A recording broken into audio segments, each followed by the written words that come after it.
First, I just wanted to welcome everybody and thank you for joining us. My name is Lisa Ross. I lead the marketing team here at Icon, and we also have Lily on here today, and she's our marketing coordinator. And I'll introduce our speaker in just a moment. But before I do that, let's get started with a couple housekeeping items before we get started on the presentation. So just so you know, this session is being recorded and we will share it later via email. If you have any questions during the presentation, please type them into the Q&A box in your control panel. I'll see them as they come in, and we'll be able to ask them to our presenter as we go or during the reserved time for Q&A at the end. So as they come to you, please pop them in the Q&A box and we can get those answered for you.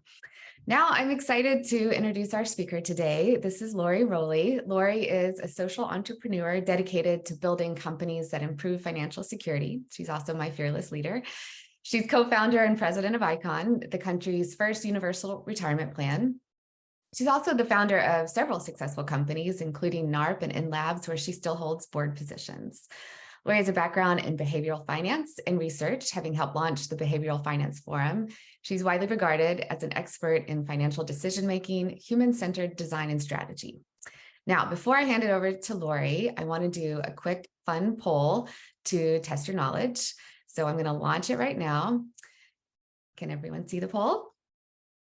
Great. So the question is, how much is cashed out of 401k plans every year? You can choose between 94 billion, 59 billion, and 1.1 trillion. So as people are responding to this, I think you can take it away. Great. Thanks, Lisa. Thanks for that intro. Thanks, everyone, for joining. Really happy to be presenting this data today. So before I jump in and start going through what the findings are, I wanted to sort of set the stage on why we do this study. And it's because Americans shoulder the full responsibility and the risk for their own retirement savings success. And they're relying on the retirement plans offered through their employers to help them shoulder that burden and be successful. And in turn, employers are relying on the retirement industry providers for innovation and plans that help them meet their needs. So the question behind this study is, how well is the current retirement system performing? Is it meeting the needs of both businesses that need to offer a plan and the employees who are saving for their future? So as kind of a starting off point, I thought we would look at some industry data. If you could take us to the next slide, Lisa. So it turns out we actually have the answer to the poll that you just took right here. I don't know if you, Lisa, if people got this answer right or what the poll shows. Well, it's actually interesting. It's split in every answer is in the 30 percentile. So it's a tie across the board. Great. It's actually a shockingly high number, in my opinion. $92 billion is cashed out of retirement plans every single year, 401k plans. It's because they're not portable. There's another $1.3 trillion that's just left behind or abandoned. In fact, the problem of abandoned plans has become so large that there's a new 401k lost and found that the government has created to try and help people relocate their assets. The problem is that job change remains the single point of failure with the traditional retirement system. And that number is really reflected in the data that we're looking at. So you have 81 million people that don't have access to a plan. You've got problems with people leaving their jobs and knowing what to do with their money, which is resulting in this very low median number of retirement assets saved. So that is the median number of retirement balance for working age Americans in our country. So the data are compelling. We have the citations for this data in our report, which I'm happy to share with you. And it really kind of sets the stage for what we're going to talk about today. So moving on to the findings. A little bit of background on this study. So it's part of a comprehensive body of research that was first launched back in 2013. It's an annual tracking study that we do to really track key indicators for trends and behavior attitudes of employees who are using these plans and employees that don't have access to a plan. And every year we add new questions and explore emerging topics. So I just want to throw a little note out to our guests here today. If there's something that you're really interested in us exploring, feel free to let me know. We're always interested in new concepts to test in the data set that we collect every year. So with this in mind, let's jump into the findings. As we started to analyze and dig into this year's data, and we compare it, of course, to the previous year's data, one thing immediately jumped out at me. So I've been doing this kind of research for a decade now, and I was really surprised to see this accelerating trend to employee-centric benefits. So there are significant jumps in the data that reflect the mindset of employees. They want personalized experiences that are in their best interest, and the status quo just isn't working anymore. So Lori, is that the definition of employee-centric benefits? We just got this question in, and I think it's a good one. Could you tell us? Yeah, so if you think about employee-centric benefits or even user-centric experiences, they kind of follow the same pattern, which is prioritizing the needs, in this case, of the employee above all other considerations, and really aligning with what they need and want from this particular product, which is a retirement plan, to help them be successful in the retirement savings journey. Believe it or not, incentives aren't always aligned in that same way of what's in the best interest for the individual. That's what employee-centric benefits are. So if we kind of dive into the data here, what we do is we tend to analyze the data to get a really clear picture of what employees want and need from their plan. And this year we've uncovered 4 pillars. There's some new ones and a couple of evergreen elements that are always here as pillars that are important to employees related to engagement. I'm going to just highlight them here for a minute, and we're going to dive a little deeper into the data. But it's what's really interesting to note that 2 of the 4 pillars involve emotional factors. So that's the issue of trust and the issue of financial stress. So emotional factors are the motivators that get people to engage. The other 2 factors are more tactical or systems-based. So having a simplified, personalized plan through your employer and a plan that removes rollover friction. I would put those in the tactical category. So the way to think about it are the emotional factors are the motivators that get people to engage, and the tactical or systems feature are what get people to engage deeper. And you need the combination of both of them to be successful. So moving into the first, which is the trickiest and the most important pillar based on 10 years of data that we have at this point. The short answer is people simply won't engage with an untrusted source. So if we think about what trust is, it's really a primal instinct or an emotion that's wired in our brain. We pick up on a set of social cues that allow us to identify, is this person trusted or can I not trust them? We don't even know we're doing it. I'm sure everyone on this call right now is like running their own internal algorithm to see if they can trust me and what I'm saying, which is normal. And that's what we do all the time as human beings. So that's why it's a tricky thing to identify in terms of retirement plan. But we've been able to, after years of data crunching, we've been able to identify the factors that build trust with employees on the retirement plan. So these are emotional factors. The first one is the person must feel like the information or the communications or the messaging or the education, every bit of information is in their best interest. So whatever you're conveying or asking someone to do, it has to be very apparent that what you're asking them to do is in their best interest. One of the most common ways to erode trust is the use of complicated jargon. People just simply don't trust things they don't understand. So that's part of the messaging as well. The second is that the message needs to have a positive outlook. So said another way, you can't scare people into saving for retirement or making better financial decisions because we move away from things that we find fearful or that we don't understand.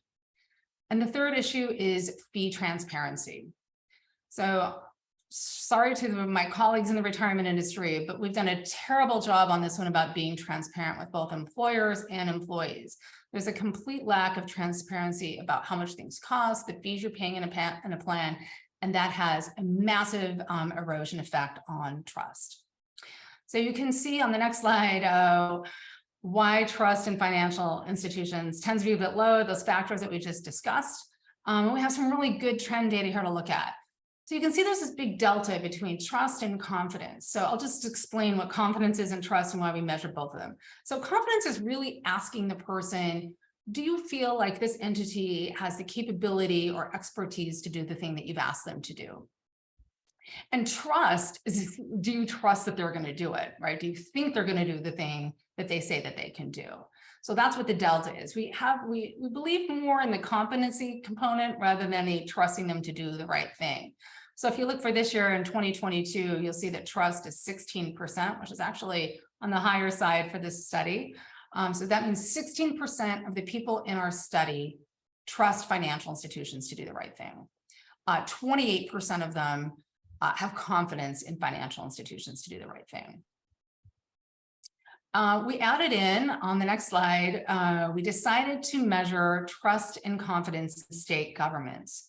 And that's because state governments are now starting to intersect with retirement plans. So many states, like one I'm in right now, California, has implemented a state retirement plan mandate, and they've also built out a state-run retirement plan. And so we were interested to see how trust impacts these sort of new state mandates, how people feel about states. And what you can see there is that state trust in state government comes in 2 points lower than financial institutions, also lower on confidence. Sort of the outcome of that is you can see that 70% of people would prefer or do not want to participate in a state-run plan. So are you seeing that actually impact participation in the state-run plan, or how do you think it will impact? Well, I mean, we know what happens when trust is low on the provider side, on the private side, that it really depresses engagement. I think it remains to be seen what will happen with engagement on the state-run plans. If we follow up to the next slide, Lisa, you'll see we actually asked employers the same question from our employer study that we did. Oh, there we go. So I dropped in this data too from our employer study because it's very similar in number. We asked employers who don't currently offer a plan if they had to comply with a state mandate, what kind of plan would they use? And the data was really similar to what we found on the employee side, that 73% would choose a portable plan design, 16% would choose a 401k plan, and 12% would choose the state plan. We'll have more on the portable plan later, but I thought that was an interesting finding. Wow. So moving on to the second pillar, which is that employees want to save in a simplified plan that's offered through their employer. If we look at the next slide, you can see that 96% of employees value their retirement benefits. So employees place an enormous value on the plan offered through their employer.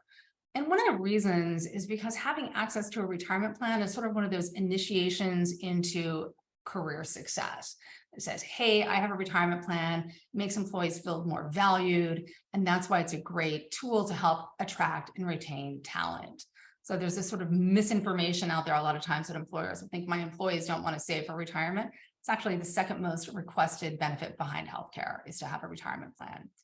And I'm going to show you why on the next slide. It's because people don't trust themselves to make good financial decisions. So we've been testing these principles for a really long time in the study, and we've sort of created an index called financial courage, and sort of the indicator of the components required for someone to make good financial decisions. And across the board, numbers are really low on people's ability to trust themselves to make good financial decisions. They get stressed out thinking about their own finances, and they're really relying on their employer to kind of solve that problem for them, right? They know they need to save for retirement. They want to save for retirement. It's just too hard to do on their own. Lori, do you have any insights into why people don't trust their own ability to make good financial decisions? Because that is, it's so important, and it seems like most people are not able to do that.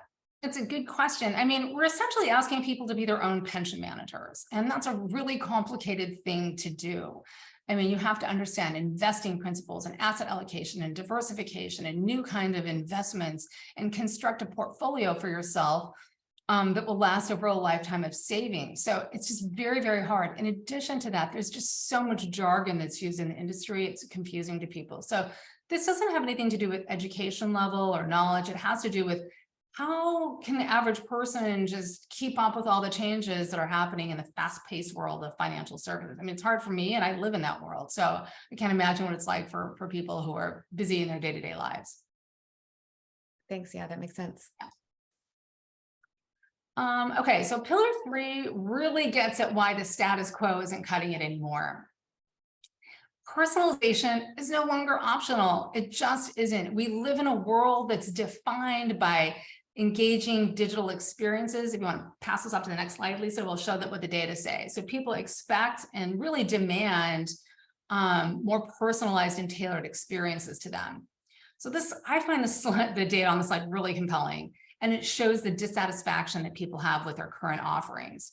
So first, people want a personalized portfolio that's tailored to their needs, or a managed account.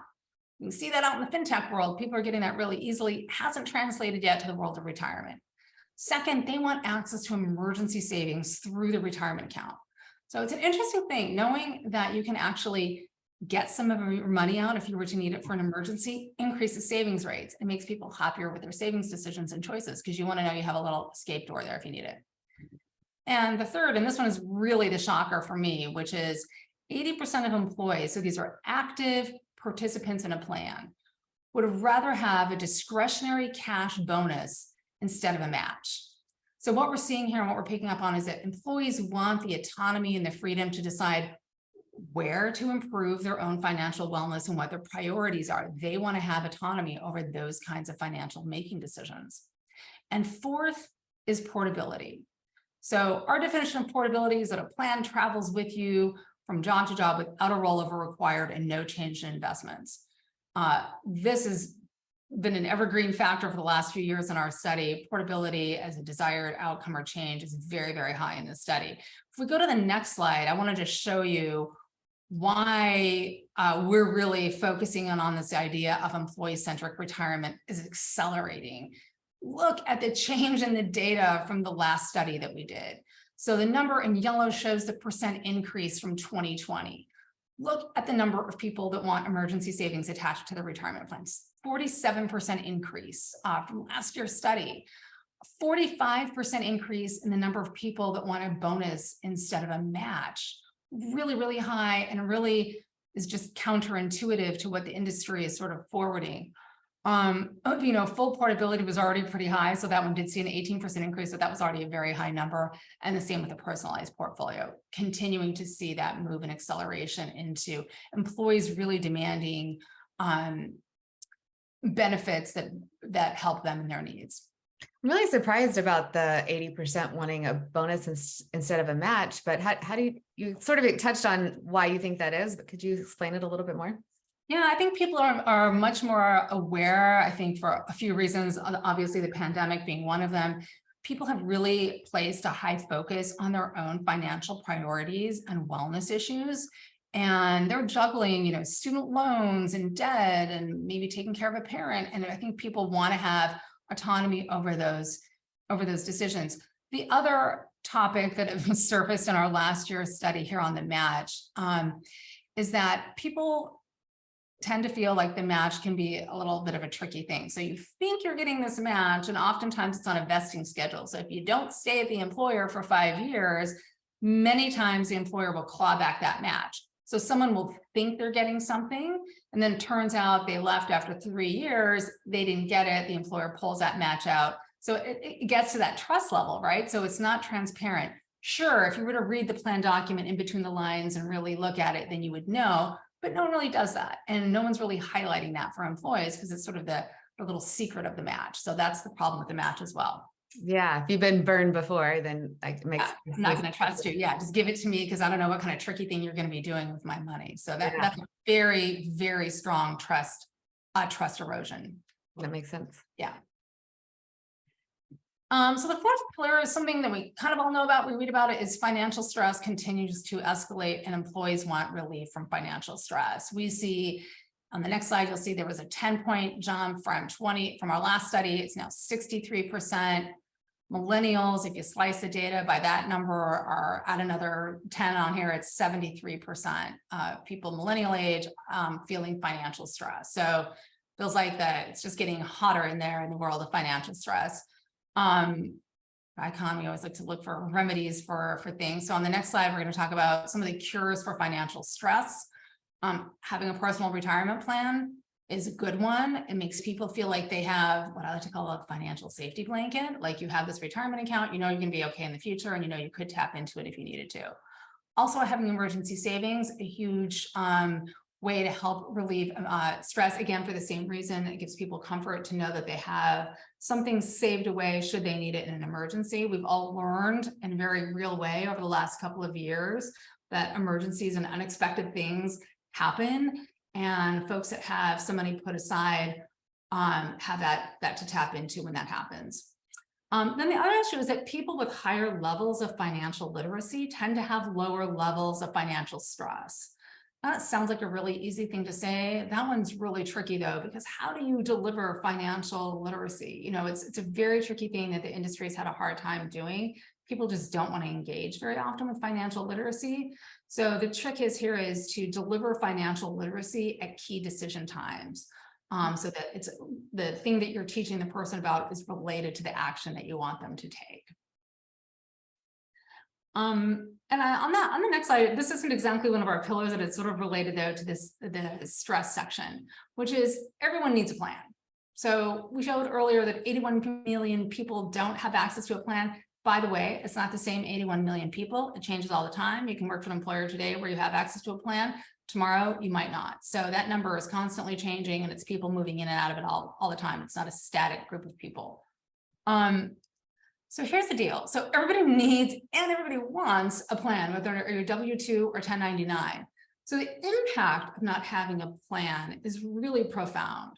So you see much higher levels of financial stress, which is cascading negative outcomes. You see much lower levels of financial self-confidence. Again, I was saying having access to a plan is sort of a validator in a way. Virtually zero savings for people that don't have access to a plan, and much lower levels of wealth building. And that's because most people invest their first dollar through the retirement plan offered to their employer. So if you're not given that opportunity to save and invest, it decreases the wealth building. And that brings us to the change that people want most. So undoubtedly, there's a lot of new topics that we've covered here, but the thing that really, really stands out that people want most is seamless plan portability. 92% of people want a portable retirement plan offered through their employer. I was shocked being a researcher to see that high of a number. So, compared to the last year's data, but that's again one of the accelerants to moving to employee-centric benefits. So before I explain what portable retirement is and how we talk about it with people in our survey, I just want to take a quick little spin through the history on what actually is the retirement industry. So we used to have pension plans. So those were plans that were offered really through large corporations. That happened a long time ago, 50, 60, 70 years ago. Then the 401k plan was created as a supplement to the pension. They were used primarily by large corporations. They were never designed or meant to be used sort of a mass market retirement product for the entire workforce. Consequently, we saw those data from earlier in the slide. And today, the next generation on this timeline is really portable retirement savings plan. And especially with this, shift in the workforce we're seeing, this is really accelerating. So let me tell you a little bit about what portable retirement is. I'll just kind of hit the highlights here. I don't want to take up too much of your time. So the way that we define it in terms of how it works for an employee, we'll give it from their perspective first. Portable retirement is a workplace retirement plan that you access through your employer or workplace. It works just like a 401k plan with automatic tax-advantaged payroll contributions that happen at payroll. But the difference is with a portable retirement plan, the person's contributions are placed into their own individual retirement account. The assets are not pooled into a trust like they are with a 401k plan. Now, this has some really big advantages for the employee. First of all, it gives them more control over their investing choices and really enables providers to deliver a managed portfolio that's tailored to their needs and be more of an advisor to that individual saver. It's easier because it removes sort of the middle layer of administration and delivers a modern digital interface, which also keeps the cost really low, right? So you remove a bunch of that middle stuff, it keeps the cost really low. So it's about half the cost of a 401k plan for the saver. And the best part is that when the person leaves their employer, the plan stays with them. There's no rollover required. They simply change their account settings, and they continue to use their plan. They can use it at their next employer. They can use it multiple employers or on their own. So it stays with them through their lifelong savings journey. So that removes the rollover and abandoned accounts and all that friction and lost money that we see from the system. From the employer point of view, portable retirement is the easiest way for an employer to offer a retirement plan. So it offers radical simplification. It's a full digital platform that removes the high cost and the complexity. completely removes the fiduciary burden that the employer has with other types of plans. So there's no need to worry about the liability and the risk and insurance that you have to cover yourself. There's no testing or reporting. So there's no safe harbor requirements for that technical part of a 401k plan that employers don't really know about until it's too late. And then everybody qualifies. So it's agnostic of employment status. It could be W-2, part-time, full-time, 1099, et cetera. Really, as we think about the way forward to building financial security for everyone, we need to be able to offer all kinds of workers who are contributing to the economy an opportunity to save. And moving to sort of a wrap up, as I was thinking about how to wrap up this discussion, first of all, a couple of things. We have a full detailed report that we're happy to share with you. We'll be sending out after this webinar. But I thought it'd be helpful to sort of help employers think about questions that they can ask either your current provider, if you have a 401k provider, if you're in the market for a retirement plan. These are the things that I would ask and look for as we sort of move into this new era. So I would ask about investment fees that the employees pay. It's no longer acceptable to have employees be paying high investment fees for investing. So if you're a small plan, you're going to pay double what a large plan will pay. And that is a penalty to your employees. Are the savings invested into a personalized portfolio? What is the fiduciary responsibility of the entity that you're dealing with? Do they have a fiduciary burden to your employees? What is the employee experience like? Is it intuitive? Is it simplified? What are the administration fees? How are they calculated? Who's paying them? And is it portable without the need for a rollover? I have a more detailed list here that we've used to help employers make decisions about their retirement plan needs. Happy to share that with you, but wanted to kind of highlight here what I think are some of the most important questions to be asking. And I think that's it for my presentation. Lisa, do we have questions that I can answer before we wrap up here? Yeah, we only have a couple minutes, so I probably won't get to all of them, but and you may have actually addressed this, but someone asked, do portable retirement plans require annual testing? They don't. So they're using a different part of the tax code. So 401k plans have this testing requirement where it's called top-heavy testing sometimes, that require an audit to be done to look at the savings rates of everybody participating in the plan. Portable retirement does not have that requirement. Got it. And then someone else was asking about the fiduciary risk. Their 401k provider says that they're the fiduciary. Can you explain how that works? Yeah, so oftentimes you'll have 401k providers say they're a fiduciary, which is great. And it's a great position for the provider to be in, because it means they have a responsibility to your employees and to you. But having that provider be a fiduciary never removes the employer's fiduciary responsibility. So you can share the fiduciary responsibility, but it's impossible to remove your fiduciary responsibility if you are providing a 401k plan. Got it. Okay, that makes sense. And then another question that came in, we still have a minute left, so I'm going to keep asking these. Can employees use this with their new employer, even though the new employer has a 401k? Yep, absolutely. So we have a lot of companies doing that right now. So a lot of employers will add Icon on alongside their 401k plan as an additional way to save. Because it's just easier and fast, and people need more ways to save, right? So as financial wellness and financial security are at a heightened importance to both employees and employers, we see that happening a lot. Got it. Okay. And this will probably be our last question that we have time for, but is there a restriction on what type of companies can offer portable retirement? Nope, it's designed. Portable retirement plans can be used by any size company, from a tiny, 3 or 4 person company, all the way up to a large corporation. And because of sort of the tax code of where those plans are oriented, they can also be used by gig platforms or 1099 platforms that work with a lot of those independent contractors without triggering employment status. You can't do that with a 401k plan. That's important. That's important to note. And because this seems like an important question, and I'm not sure if this is coming from an employer or an employee standpoint, but Susan asked, what can you do with the current 401k plan to move to this type of plan? Yeah, so it kind of depends on the 401k plan that you've had set up. So you have a plan document that has some guidelines about how to handle your 401k plan. So you would first need to reference that. But in theory, you can wind down your 401k plan and roll those assets into Icon. We have employers doing that now. Sometimes the process of winding down a 401k plan can be long and expensive. So we sometimes have employers that start with Icon in parallel to when they're winding down their 401k plan.